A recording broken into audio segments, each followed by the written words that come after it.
Good evening, everyone. Welcome. I'm David. I'm a bookseller at Literati, and tonight we are pleased to welcome Michael Peterson to our At Home with Literati series in support of Boy Friends. He will be joined in conversation by Maggie Smith. Now, just a quick webinar overview for anyone who hasn't attended before, or if you have, here's a reminder. The chat is closed, but you can keep your chat window open because I'll be dropping links to purchase Boy Friends from Literati through the event. Q&A is accessible, so please submit questions. Live transcription is available on your toolbar as well. And if you're watching us later on YouTube, the links to purchase books are in the description.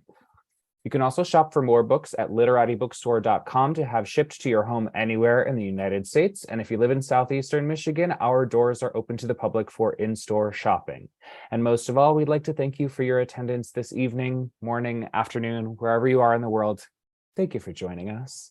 And now allow me to introduce tonight's author and our moderator. Michael Peterson is a prize-winning Scottish poet and author. His second collection, Oyster, was a collaboration with Scott Hutchinson from Frightened Rabbit. Peterson has been named a Canongate Future 40, was a finalist in 2018 for Writer of the Year at the Herald Scottish Culture Awards, was awarded the John Mather Trust Rising Star of Literature Award, and won a Robert Louis Stevenson Fellowship.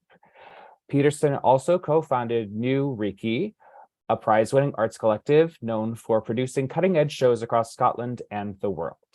Maggie Smith is the author of several books, including Good Bones and the national bestsellers Goldenrod and Keep Moving, Notes on Loss, Creativity, and Change. Her next book, a memoir, You Could Make This Place Beautiful, will be published by Atria, Simon & Schuster in April 2023. And now, take it away. Thank you very much. Thanks for joining us. This is the last show, and it's a virtual show, so it's available all over the world, of a big tour I've been doing of North America, from the North American release of Boyfriends, which came out in the UK in July. It's all shiny with fuchsia stuff. And it came out in North America sort of late September. So I've been in Toronto, then Montreal, then Harvard, then New York, then Philly, then Chicago, and now I'm back in Toronto. And one of the things I really wanted to do was try and speak to Maggie, one of my favorite poets, somewhere on the road of it. And our comments didn't quite cross, but she very, very generously agreed to do this digital virtual event for me. And I thought that was the sort of apogee of the way that I could finish the tour, in the luxury of some fancy friend, director of a literary festival's house, who's very generous with his home to me, back where I started with one of my favorite writers. So thank you, Maggie. No, thank you. I'm so glad to be able to do this. I love that the computer makes this possible. Yeah. We get to be together and not together. Do you know, I've had like weird bouts of lockdown nostalgia at certain points where things were going really well with the reading and the writing and the sort of gentle walks into this sort of frozen Scottish parkland, that to do a gig online again with the darkness creeping in at this time of the night feels like some of those nuanced magical parts of lockdown when you forgot about all the other stuff. Yes, it's like weirdly nostalgic. Yeah. And I sort of broke protocol. Often these things have like a short reading and a long discussion, but I couldn't do a virtual event with Maggie and not ask her to read for us a little bit. And she very generously agreed to do that. So we're going to read for you for about 10 minutes each, then we'll chat for a bit, then you can ask some questions.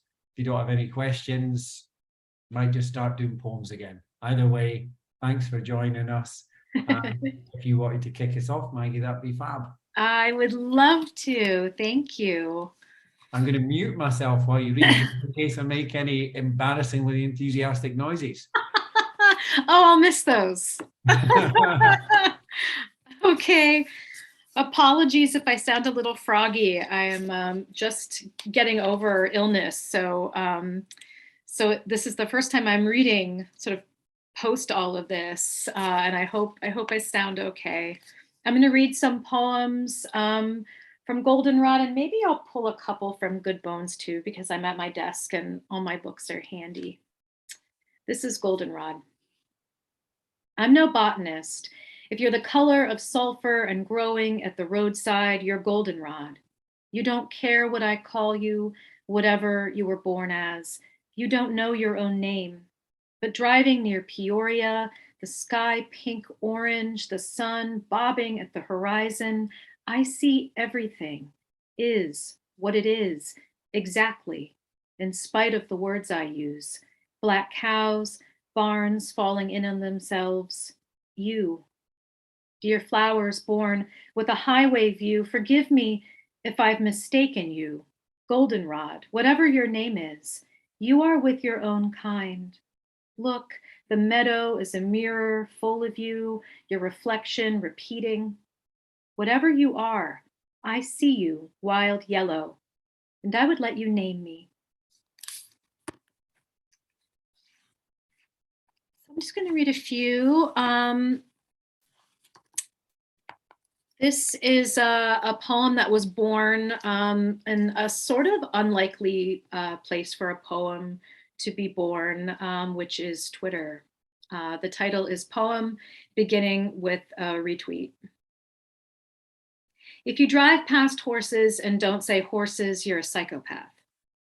If you see an airplane but don't point it out, a rainbow, a cardinal, a butterfly, if you don't whisper shout, albino squirrel, deer, red fox, if you hear a woodpecker and don't shush everyone around you into silence, if you find an unbroken sand dollar in a tide pool, if you see a dorsal fin breaking the water, if you see the moon and don't say, oh my God, look at the moon, if you smell smoke and don't search for fire, if you feel yourself receding, receding, and don't tell anyone until you're gone.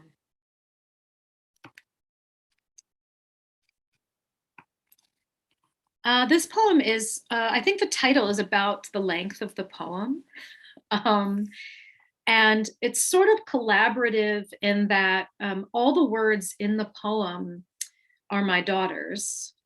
And I sort of framed it and sort of built the sort of metaphor for it with the title after the fact.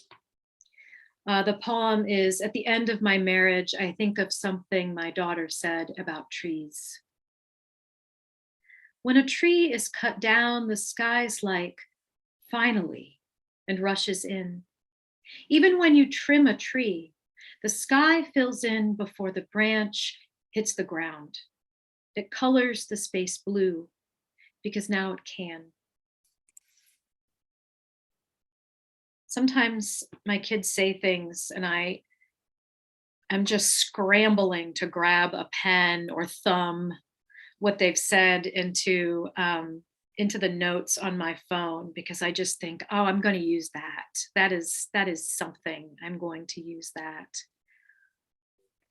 This is sort of one of those things. My youngest, he still does this occasionally, but he's growing out of this habit, which is heartbreaking for me.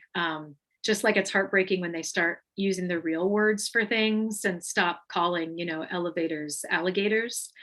But he has had a habit through his life of finding little treasures and putting them in my pockets or my purses, or putting things in his own pocket, which I then find when I do the laundry. And so this particular grouping of things made it into a poem, and they're actually all sitting in a little dish on the shelf behind me.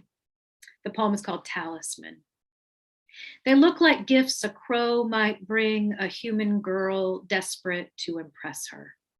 In the left pocket of my thrifted emerald coat, a scuffed acorn, a glassy black stone, one pink Mr. Potato Head ear. When I touch them, I can believe almost anything. Who's to say they can't keep me safe? Who's to say a bird can't court someone's daughter? But in this life, it's my son who shows his love like a creature that clever, leaving treasures for my fingers to worry against. I carry them like anything I love until they warm in my palm, until I believe. Walking alone at night, the sky feathered blue-black and slowly folding over me, I pocket my left hand and tell myself a story about my life, a story I call Talisman, a story that might end well if I tell it right. All right, maybe I'll end with,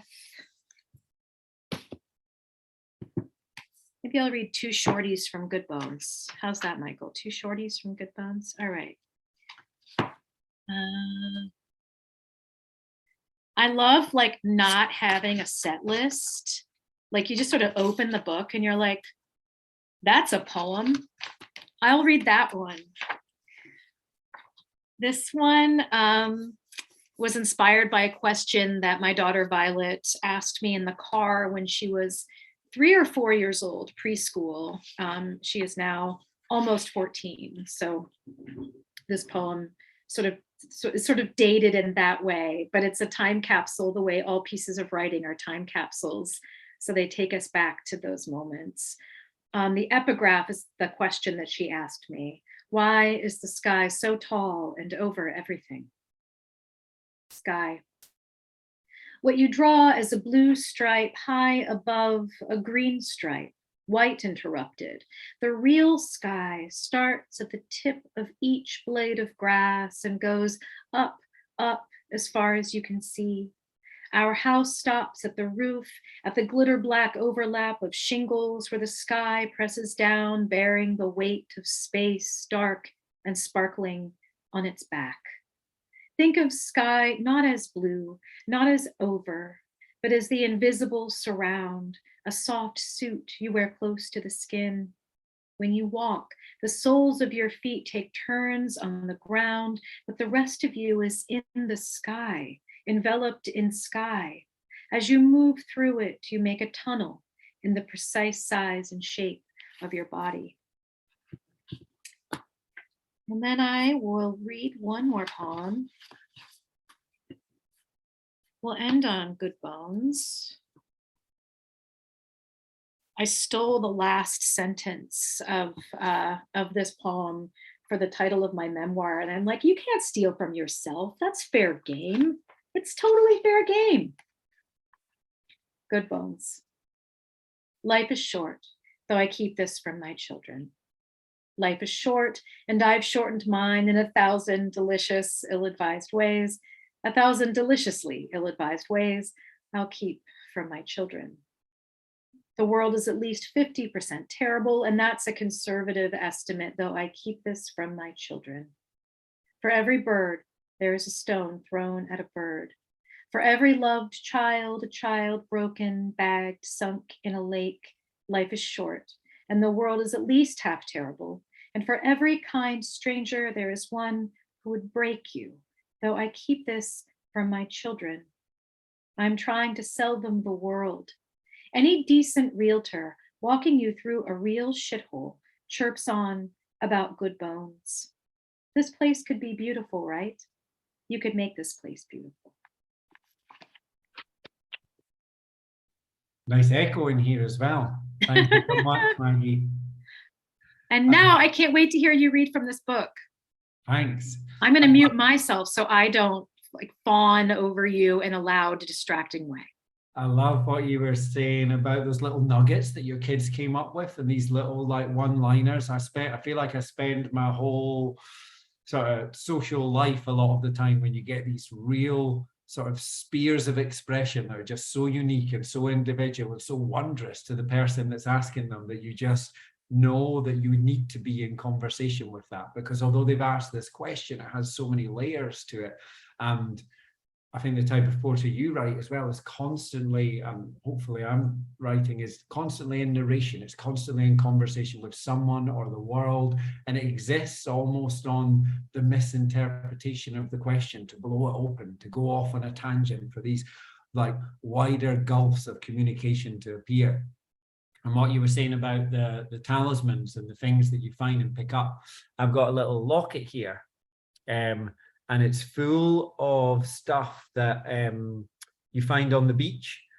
So sometimes sea glass, little stones, old bits of pottery, and I'm constantly searching for these talismans. My mum was a a nurse and a nursery nurse. And one of the nursery nurse she trained, who became very close to the family, started a sea art business. And when I was doing our art festival up in Fife in Scotland, I got one of these lockets off her. And I think the idea is you throw what's in the locket back into the ocean, and then you try and find these little shiny curios and talismans to fill it back up. And then that way you don't get too attached to what's inside it. There's not too much of a permanency to it. And then you're in this constant yo-yoing, this narration, this conversation with the sea and the vastness of it. So there was loads of wee sparkling points that jumped out of what you were saying there.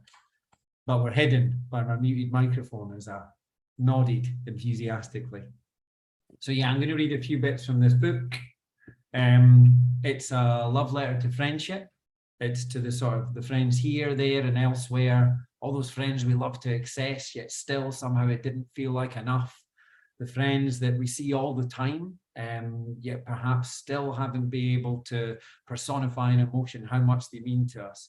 And the friends that we, I guess, make promises to see, yet the currents of a fast life or geography or just simple human blunders don't allow those moments to happen as much as we would like them to. Yet we carry either the guilt of that not happening or the anticipation of that coming to fruition, these meetings with us always. It sort of buoys us up and manifests in the body. But grief squat in the belly of the book. One of my dearest friends left this world before his time. And it was all about rewiring those currents. What comes after the sort of fierceness and the ferocity of grief is thinking about, what do I now do with all this love I have with someone that's no longer here in the physical sense, for me to input that into them? How do I see grief as the final manifestation of love? How do I rewire these currents, and where do I put these torrents of emotion now? Is it bibliots? Is it rituals? Is it talismans? Is it all of these different things? So it was a lot of thinking out loud, as I think the best memoirs are. So this, I'm going to read 3 short sections from the book. It's a prose book, but it's definitely poetically infused. It found me trying to Trojan horse poetry in at every available opportunity. Sometimes by subterfuge, by flattening out poems and hiding them as prose poem sections, and some got through and others got dexterously hoofed out. So this finds me on a road trip over the Scottish Highlands. I'm with Holly and I'm with Scott. And for me, I found revisiting a lot of my friendships, those sort of that punctuated my life, the ones that felt a bit more edifying or seminal, the ones that I was panging for, found that these, in quite a significant part in my later years or post-teenage years, revolved around eating. And to a certain extent, the messier the meal, the better the friendship.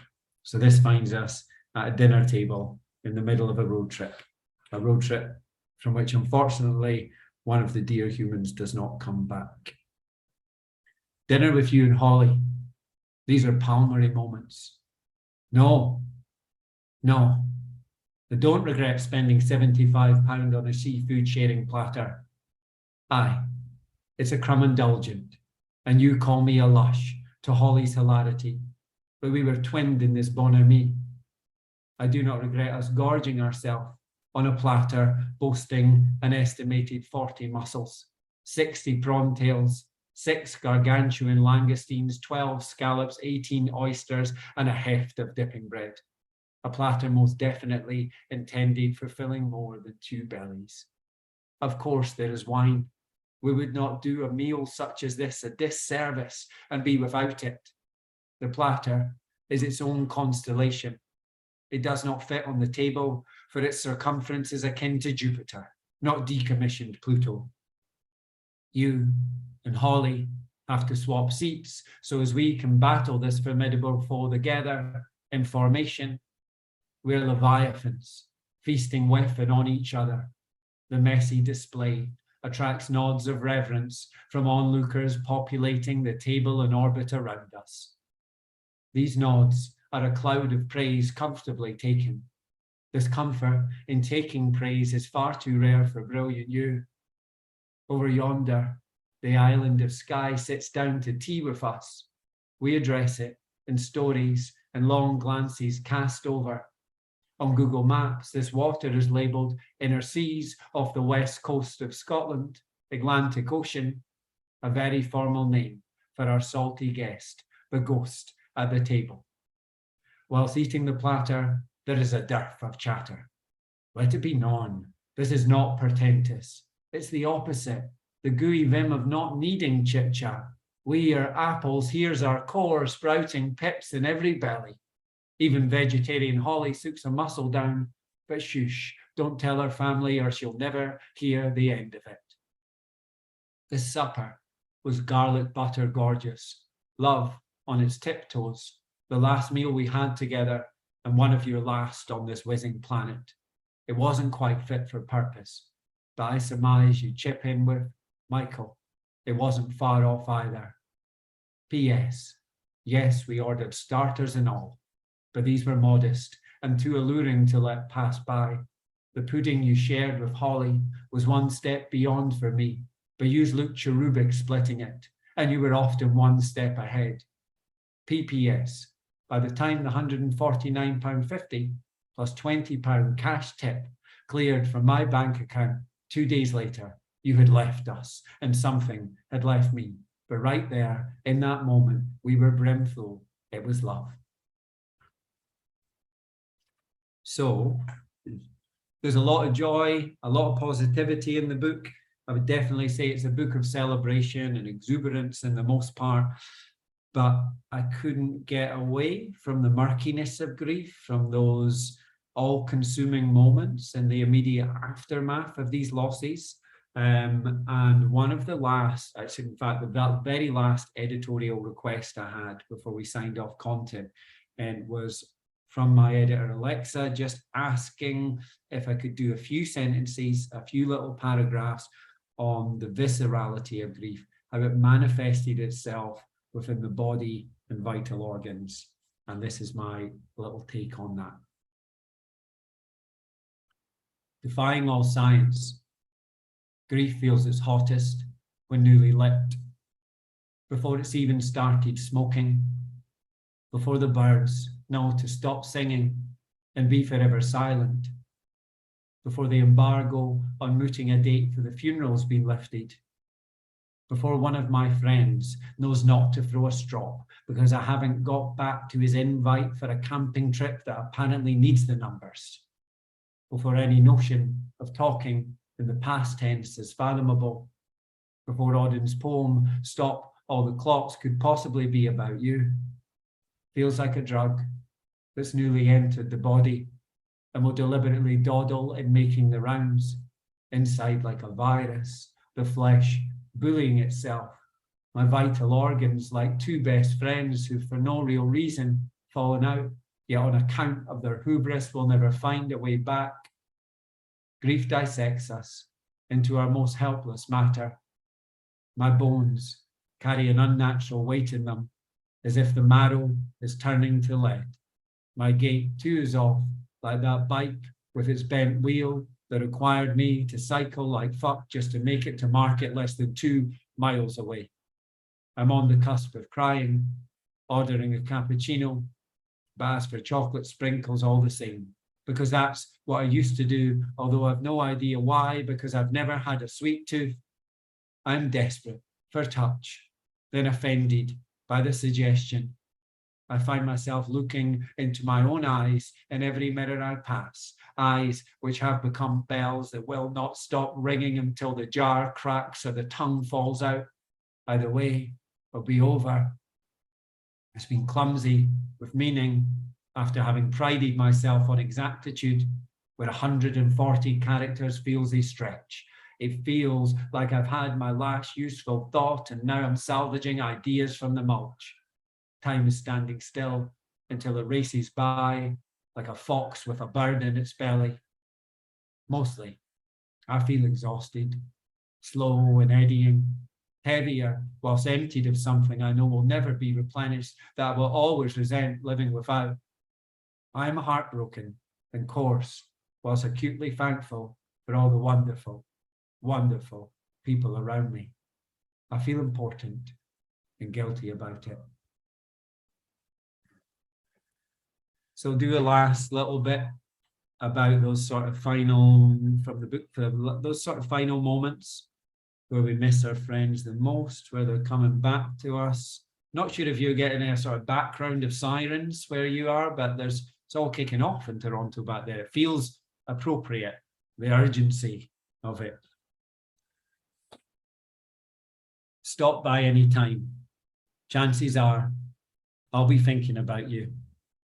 Anytime I'm scared, anytime I'm angry, anytime I'm empty, anytime I'm rushing towards something I shouldn't be, anytime confronted by the verisimilitudes of ocean, anytime analysing graphs on my sleep cycle app, seeking the chance to compare data, anytime in Glasgow, I live in Glasgow, anytime in a swimming pool dicking about, anytime there are new tattoos, anytime there is beer to scrunch, anytime drinking more than I ought to, anytime sad the morning after, anytime when in or moving between Cushendall, Northern Ireland, and Cape Town, South Africa, the Curfew Tower and the Grey Hotel, anytime carrying a guitar to share the load, anytime watching Game of Thrones or during the post-episode evaluation, anytime there are flowers by a roadside, such a ghastly beauty,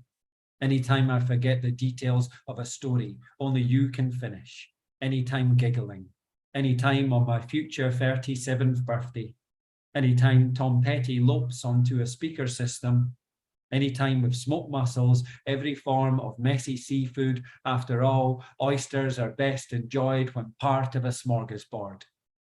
Anytime upset by people's mean remarks, anytime Mahudi wine-lipped, anytime a song lyric rises up inside me, anytime I dream or nightwear, which come so close together now, anytime an owl hoots to celebrate the evasion of an awkward social encounter, anytime the phone rings, then stops, at Christmas, anytime someone suggests a visit to a zoo in place of a South African animal safari, anytime someone compliments or chides my book, which is also your book, anytime stocking caps holding back their purr, sometimes when I'm snogging, is that a little odd? Anytime, all the time, I need time, and you. I will leave that little. Oh, I just muted myself as I'm coming back. I'll leave that wee 3-piece there. That was beautiful. Thank you. It's so extra special to hear it in your voice. And I think it comes through in the writing so well, but it's so much better to hear it in your voice. So thank you. I've been described as stridently Scottish in the past. It's hard for me to avoid at this point in time. I've taken the accents to live outside of Scotland for years. It's done nothing to mollify it.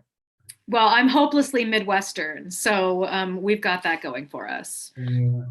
I was telling you before we got started about what dipping back into this book the last couple of weeks has meant to me, and I was just having a conversation with my daughter actually about this book, because I told her I was talking to you, and she said, "What's the book about?" And I said, "Oh, it's a hard thing to encapsulate." I think I actually did say it's a love letter to friendship.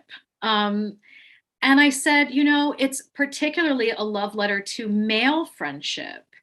And it's so important because I think the intensity of your friendships is one of the most sort of moving parts of this book. And it's one of these things I wish for my son, that he is able to have not just colleagues, which so many men have, or not just like buddies, which so many men have, but like real intense love affair level, vulnerable friendships. And yet the way that men are raised and the way that boys are raised, I think conditions them away from intense relationships, particularly with other men. And I find it such a beautiful part of this book. And I'm wondering, do you think your friendships have been unique that you've sort of managed to escape that sort of like, as we would say here, the broness of male friendships? Yeah, like, I mean, like the broness hasn't really evolved into UK friendships, but that notion of manning up, I've always felt very out of sync at that, because what that suggests to me is like, stomach these things, don't vocalize these concerns, sit on your fears, sit on your trepidation, swallow them up. That is not associated with masculinity. There's no vulnerability in that. There's no candid emotional being in that. Like, dissolve it in the acid in your stomach like a gristly piece of meat and just button up from that perspective. So I felt so out of sync with like that. I grew up with one sibling, a sister, an older sister, and a mum and dad, but it was always much closer to my mum. We had this sort of emotional dialogue. She was a bit more of the hippie mentality. She'd lived in Canada for a bit and came back chanting about like Joni Mitchell and Neil Young and Leonard Cohen and all these songwriters. And we had this dialogue, and I was envious of their friendships. You know, my sister would have sleepovers, and there was this physical vocabulary to our friendship. They would link arms, they would hold hands, they would hide under the covers together and spill their secrets. And I tried to implement this into a lot of my more juvenile boyhood friendships to disastrous effect. I definitely scare friends off. In fact, there's a poem I've written that's the title poem of the new collection, which is called The Cat Prince, about this period, this epoch of time when I was a boy, where I felt I was more feline than human child, more cat than boy. So I would completely derobe at people's houses, declare myself the Cat Prince, and pound around their houses trying to recruit them to my naked cat cabal. It didn't make for too many sequel playdates. But it was definitely, I guess, earning your stripes of where I was going to go with these friendships. But I had years of blunders, giving too much, too fast, getting too excited, spilling out the sides before I started to, it almost felt magnetically, move towards the type of individuals that were seeking that degree of emotional curiosity. And of course, a lot of people are just closed up by the algebra of male friendship. They've been told to be more taciturn, more stoic by older siblings, by older kids, by parents, wherever they've inherited that. It's a closing up. It's, you know, it's putting a bird in a cage from a certain perspective. But it's really dangerous. When I was on this tour at this here, I saw an emotional statistic that said 1 in 3 young male men in America don't have a close friend. Now, that a friend they would deem as a close friend. Now, that's a friend that they're not associated with work. It's not a friend of convenience that they do sports together. It's not a friend of like social comfort or social a merging of social paths. You don't work together, you don't do these things. It's just a friend that they've sustained the relationship outside of whatever brought it together. And it's a friend they don't have to speak about perfunctory matters, or they don't have a soul activity that draws them together. It's somebody they can just call up on the phone and say something honest and candid and vulnerable to from that perspective. And of course, lockdown was a huge part of that. All of a sudden, physically, we couldn't see our friends for the first time. So I'm writing and editing this book in lockdown about the beauty of friendship without being able to access them. But it was such a brilliant way to revisit them, to reinvest myself in them. But I had a lot of male friends around me that wouldn't have been comfortable calling up a male friend to have an emotional conversation with them. This is what's going on. I've not seen anyone for a while. I need to speak to someone. I live on my own. I've got these things that I can't share with my partner. And they either took the leap and they did it for the first time, or they just swallowed it. They just let it, almost implode inside of them. And even when we got a bit more physical rigor into our regimes for the first time, when we were allowed to see people in the public, maybe keep our distance from them, they then had to decide, am I going to take the leap now and ask a male friend to go for a walk along the beach or into the forest, or do these things which have a romantic overtone to them? And I guess that's one of the big things about the book. I do feel friendships deserve to be romantic. They fill us full of the same joys and excitements as physically romantic love affairs. Like, there is a romance. I mean, I romanticize some friends I know I'll never see again. But I'll be sipping on the romance of that friendship, edified from it, buoyed up by it for the rest of my life. And A lot of the friendships I write in the book are no longer in my life. They might have been, we're socially estranged, people have died tragically, but I didn't want those friendships to be seen as failures because they had a finishing point, because they're still with me. And I very much believe they're still with them, even if we're not in each other's company.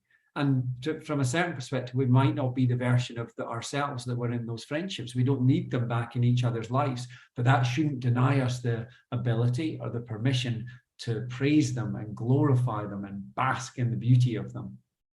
Oh my gosh, I love this. I mean, this is the kind of book that I think every man should read, because those kinds of friendships are so important. And I feel like a lot of what we, particularly in the US, consider male friendship is so impoverished.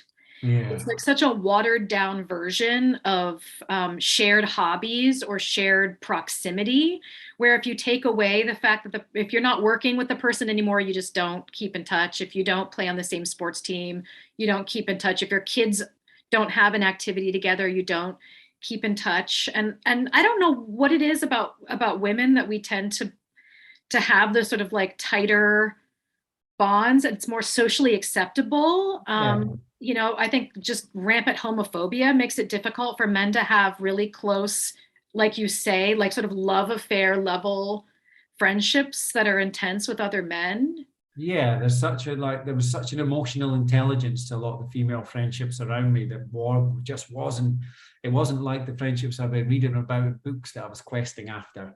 Yeah. That was for sure. There's a whole thing in the book about the excuse to be vulnerable together. When I was young in my high school, there was like fishing was a big thing amongst a certain group of people, but you would have to earn your way there. You'd have to go to this fishing tackle shop and you would have to like talk about the warlike arsenal of gathering hooks and mallets, and he'll listen to the like glowy clobberings and triumphant tales of the elders as they sort of engaged in this sport, which, let's face it, is the odds are against the fish, from if that's a fair sport. But there was just this really gnarly, over-masculinized bravado and rite of passage. And then once you earned that rite of passage and you got invited away on the fishing trip, once you've earned your scales or your stripy scales by that point, you went and sat with someone on the edge of, especially in Scotland, it's so easy to disappear into the countryside, on the edge of this beautiful campestral loch. The birds are singing. There's like this like bucolic lapping over the top of the water. You very rarely caught over any fish at all. And you talked about things outside of the cage and the judgment of your peers and of the like restraints that state high school education puts on us when there's all this, you know, over-embellished masculinity around. And it was just, I just couldn't handle sometimes the juxtaposition of the gnarliness and the masculinized rigmarole of the process to earn this like really beautiful, dainty, sort of steeping in countryside at the other end of it. It's like, do you know where you're going with this? But then, of course, you sort of denied the romanticism of it, and it was all, you then come back with tales of whether you'd caught a fish, and if you'd caught a fish, how big was it, and how did you kill it, and then did you gut it, and did you eat it, and did you go through this process? So then immediately that beauty was just vanquished. It became the sub-conversation, but really it was the beating heart of it all. And it's like just part of like the sort of rich inner life, even if it's not the part that we talk about publicly. Yeah, I think so. What about with you, with friendship? I mean, how much do you feel friendship permeates and punctuates your writing? I know because you're about to move from written lots of incredible poetry, you've done some essays, but this is going into memoir now, the new book. It's like it's a, for me, it felt like an upper echelon level of vulnerability. Oh, for sure. Yeah. I mean, I missed the speaker of poems when I wrote Keep Moving. And I think I miss that speaker even more moving into memoir. But actually, I mean, being able to write about my friends is something I haven't really done in poems. You know, I really don't have a lot of poems with my friends in them. Like my kids are in my poems, my parents, my sisters, but a lot of my friendships are not in my poems, but writing essays and in particular writing the memoir gave me an opportunity to be like, oh, here were some people who really just like picked me up and carried me through the hardest times. And some of that is just sad, right? Like some of those times were just hard, but some of it is just a lot of joy. It was so much fun to write about like ridiculous roller skating parties with my friend across the street and long dinners where we all start out sort of bitching and moaning about things, and like 4 rounds in, and by the time we get to dessert, we feel like we've solved all of our problems.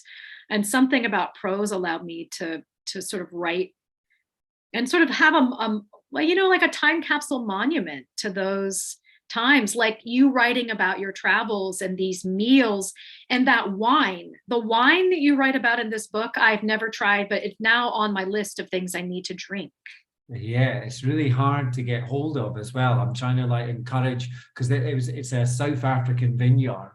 And I'm trying to, they used to have a big contract with Marks and Spencer's in the UK and some places in the US, and then that all changed. Imports became really difficult. But it was the first Black-owned vineyard in that whole Stellenbosch region of Cape Town. The wine's just incredible. It was discovered by accident, but it's time travel, isn't it? It's a sensory experience. Like having lost a friend, it was, what can I do to remember them? And it's like, I've got this friendship full of silliness and smuttiness and nourishing meals and jokes and gaggles. And yes, I won't deny myself the ability to grieve or be melancholic or forlorn or dramatic about it. But this person leaving the world was one fast instance. This person living in the world, even the small amount of that was invested and imbued in me, was gargantuan. So to be genuine to this friendship, it's reconnecting with all of the pleasure dome of what made it soar so much. And with a lot of that, the ability to taste a wine that you knew you shared together from that perspective, or revisit a meal from a culinary perspective, it's just a form of time travel into the like exuberance and beauty of that friendship. I felt like all these little rituals we can do, all these little ceremonies. Like love thinking about what I'm going to do for like Scott's birthday still, even when he's not around, just under the off chance that if he was here, maybe we'd have done something together, and all those perspectives. So all those beautiful ceremonies. But yeah, prose seemed to be the more candid format to do that, or at least it started to be the one that came out. I love that. And I have to say, it makes me think of your locket. Yeah. Place, you know, where you're keeping all those little special things, and then you sort of make room in it for more special things, and you're doing that in writing too. Yeah. I mean, I just like so many of the best things you can put in these little sea lockets are like broken bottles, which people have maybe been like pissed thrown into the ocean. Might have even broke out of anger or rage, and then the sea like smooths them into place for us and throws back these like pearlescent or opal sort of you know, coruscating effulgent little creatures that then become jewels to us. And that they've taken all of the edge out, they've done all the work for us, and we just get to go harvesting for them from that perspective. And we're harvesting for people in life to fill the absences, to take us on new journeys. So there was such a dialogue there that it felt, you know, it was my error if I was going to miss out on that. And what a like beautifully sort of pretentious way to think about people as well in their little sea glass. I love it. I love it. Oh, hello. Hiya. Oh, hello. It's time for the Q&A. We have a couple questions already. There is still time to submit, though, if anyone has burning questions that are coming up at the last minute. The first one that I'm going to give you, one of our viewers wanted to know, in your book, the friendships you write about have so many different layers. I find that here in the US, so many men have friendships based solely on activities, such as sports, whether as a participant or spectator. Do you think this is a cultural difference between the US and Europe, or does it just speak more to the people you draw towards you and your investment in those friendships? Yeah, definitely. I think it's, from what I've seen, a bit more prevalent in the US, but there's certainly a lot of male friendships. If it's not sport, it's depending on going to a pub or a drinking salon and like actually getting intoxicated to the level that you blurt stuff out quite clumsily from those perspectives. And a lot of people I know will then choose to forget about them. It's almost under this embargoed layer or capsule. And as someone that always fell out of the mold and was always looking for the pariahs from that perspective, or would go into those pubs and have those conversations and then would want to meet up the next day to continue talking about them, which seemed to be completely embargoed from that perspective. I think you find maneuver your way around it, but it was full of faults and failures and hilarity, and actually a lot of painful moments growing up, trying to find friends that chemically synergized with where I, and emotionally where I wanted to be. And part of writing the book was actually just to not to alter or obfuscate the past, but really to just focus on the emotional successes of that, to provide some value and encouragement and hopefully galvanize people into taking those risks and to being emotionally vulnerable where it's risky or dangerous to do so, or sometimes humiliating when it folds away. And of course, there was many friendships that fell out of the way where, and in a sense, I guess to be laconic about it, I scared them off. We've been too needy and wanting too much from the friendship on an emotional level. So I think it's still prevalent in the UK, not to the same extent of the US, and maybe with our sort of dry, sarcastic humor, with not as much of a risk sometimes. But let's continue to foment all the beauty that's happening in the corners and outside of the major orbit of it, and puncture those situations. Otherwise, we leave masculinity in the wrong hands. Otherwise, that's the sanctioned form of masculinity. And to continue to label this form of masculinity effeminate sort of suggests that emotions don't belong in masculinity. So it's about taking some of that back. And that's what the book was about, is reclaiming these blunders on my terms, where I can now laugh at them because of the successes of what comes after. So our next question is in relation to Maggie. You brought up that sometimes male friendships, people are reluctant to talk about the hard things, love, divorce, etc.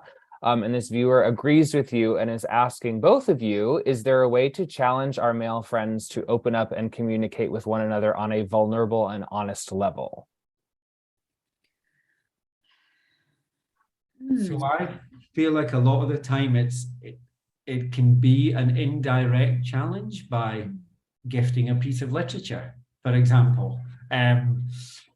So many people have bought this book off me on the book tour and said, you know what, I'm giving this to my brother, I'm giving this to my friend, this is a conversation they need to have. About 50% of people after book signings have been male friends buying it for other male friends, or females, girlfriends, sisters, partners, friends, giving it there and using these as a token to sort of open this conversation. But I feel like that can also be done, but there's a lot of great writers doing it in the US as well, these new guardians of masculinity, Ocean Vuong at the top of them for me from that perspective. In the UK, we've got this incredible poet, Andrew Macmillan, but the same sort of gestures can be made after buying like tickets to a theatre or a concert where you think that someone else is having the dialogue on your behalf. It doesn't have to be as confrontational. It can be slightly more ritual based. It can be gentler, because a lot of the time people are, responding out of shame in the most part, and out of sort of turmoil or anger at the other side of these things. So to be able to work with people on their level and almost considerately lure them into it. But I think taking them to have these conversations or hear these conversations or read them or listen to them in songs is such a intelligent, emotionally way to do it. It's the right way for the emotional compass to ping. Oh, I love that. I'm probably not an expert on how to get men to talk, but I would say in general, for me, one of the best ways I think to invite someone to share with you is to share with them. Like if you trust someone else with your stuff, if you call someone up and say, listen, can we get coffee? I've got some stuff and I feel like you might be a great person to like bounce this off of. Or I can't talk to my partner about this, but I feel like I trust you with this. I feel like you would be a good sounding board because of whatever reason. Even if they don't reciprocate that day and share something with you, you will have trusted them with something that will then, when they get to a place where they need to talk to someone, I think they will think of you because you've already had that rapport with them. So my feeling generally is like, sometimes we feel like a burden when we're sharing our hardships with other people, but I kind of think it's a gift because what you're really doing is A, trusting that person, but B, telling them in a sort of covert way, like, hey, I'm a safe space and a safe landing spot for you too. So if you ever need me, I'm here.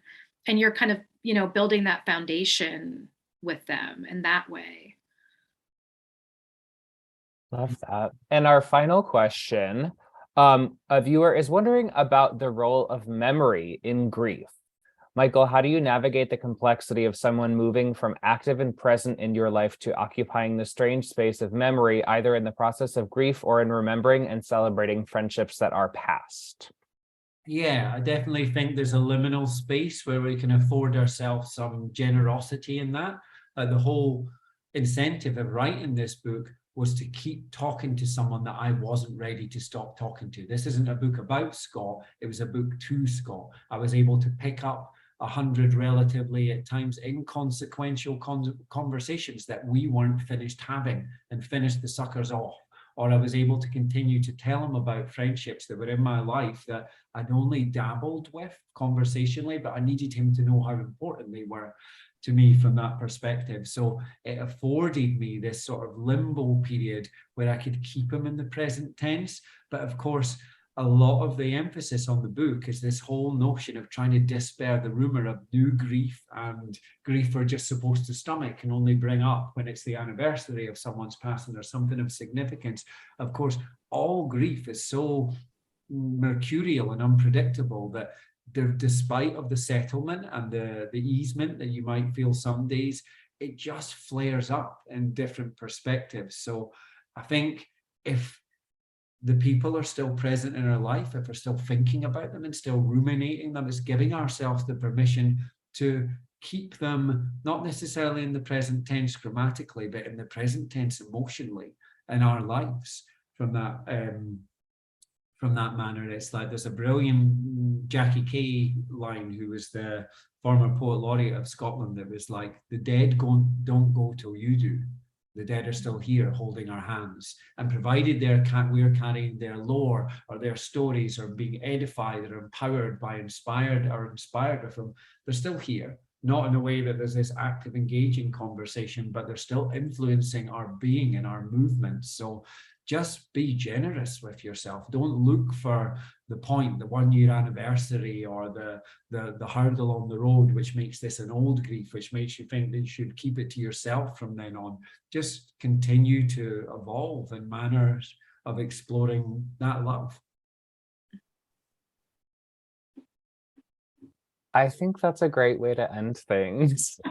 Can't top it.